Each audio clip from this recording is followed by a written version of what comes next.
How to lose weight without spiking your blood sugar. Your body is not confused. It is responding exactly the way it was designed to. Every time your blood sugar spikes, insulin rises. And insulin is not just a blood sugar hormone, it is a storage hormone. When insulin is elevated, your body shifts into preservation mode. It protects energy, it stores fuel, it blocks fat burning.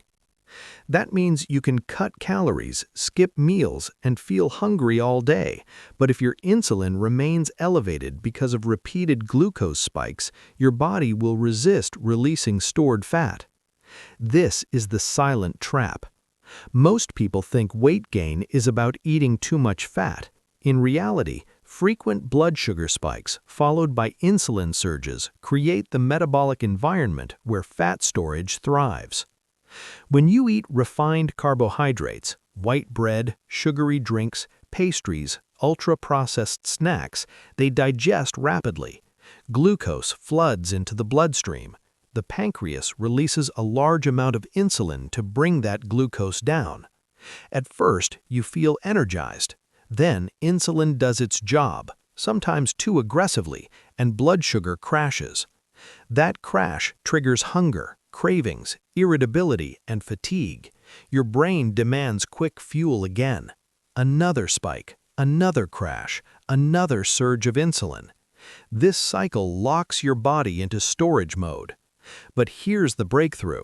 Fat loss becomes dramatically easier when blood sugar becomes stable. Stability reduces insulin demand. Lower insulin levels allow stored fat to be released and used as energy. The key is not starvation. The key is flattening the glucose curve. Protein is your first weapon. It stimulates satiety hormones like GLP-1 and peptide YY, helping you feel full longer. It also has a lower glycemic impact than refined carbohydrates. When you anchor meals with protein, eggs, fish, chicken, lentils, Greek yogurt, you reduce the speed of glucose absorption. Fiber is your second weapon. Soluble fiber forms a gel-like substance in the gut, slowing digestion and blunting glucose spikes. Vegetables, legumes, chia seeds, oats, these create a metabolic buffer. Healthy fats are your third ally. They slow gastric emptying and reduce the speed at which glucose enters the bloodstream. When protein, fiber, and healthy fats are combined in a meal, the glucose rise becomes gradual instead of explosive. Gradual glucose rise means moderate insulin. Moderate insulin means access to fat burning. This is metabolic harmony. And when your metabolism is calm, your hunger becomes calm too. But what you eat is only part of the equation. How you eat changes everything. Meal order has a powerful physiological impact. When you eat vegetables and fiber first, protein second, and carbohydrates last, the post-meal glucose spike can drop significantly. Fiber creates a physical barrier that slows carbohydrate absorption. Protein prepares the body metabolically.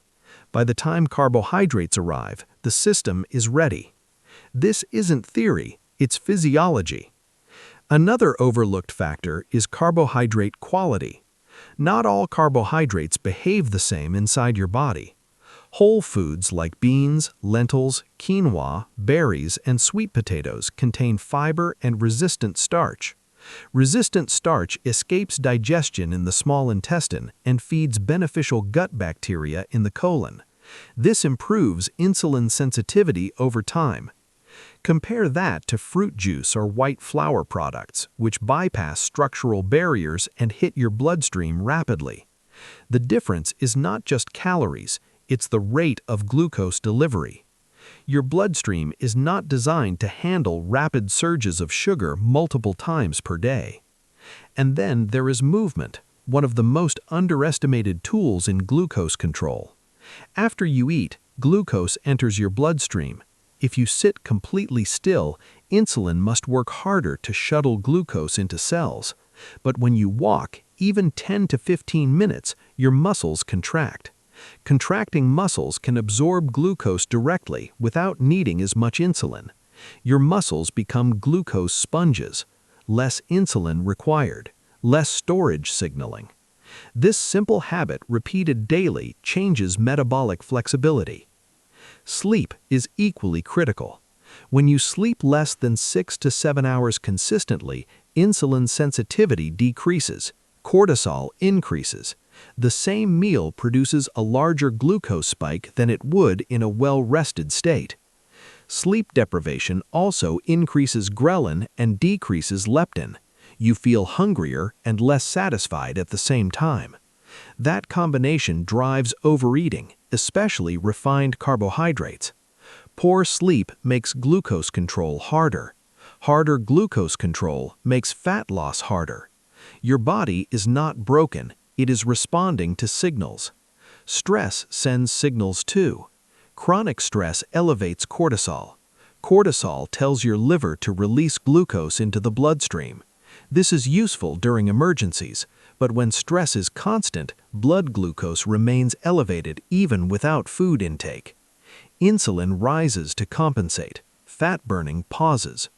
Over time, repeated spikes and chronic elevation of insulin can contribute to insulin resistance, a condition where cells stop responding effectively to insulin's signal. The pancreas compensates by producing more insulin. Higher baseline insulin makes fat loss increasingly difficult. But here is the empowering truth.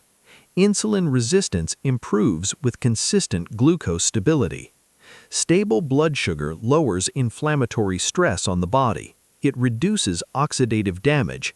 It improves mitochondrial efficiency, the ability of your cells to burn fuel.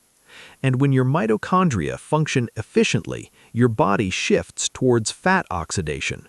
You begin to feel steady instead of wired and crashing. Energy becomes sustained instead of volatile. Cravings weaken because your brain is no longer desperate for rapid glucose correction.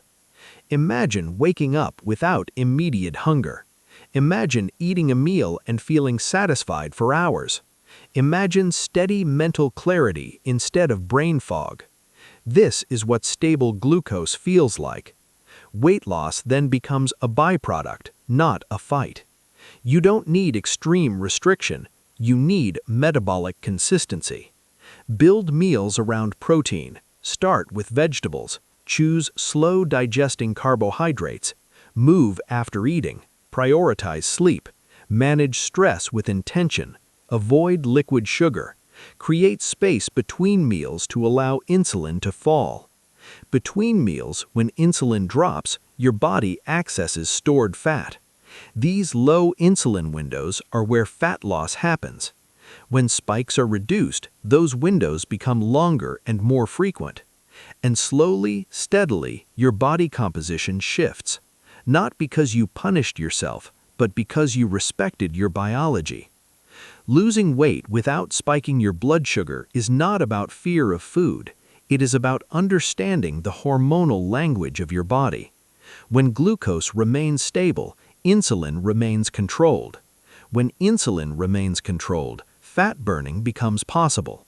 And when fat burning becomes possible, sustainable weight loss stops being a struggle and starts becoming the natural outcome of a stable, balanced system.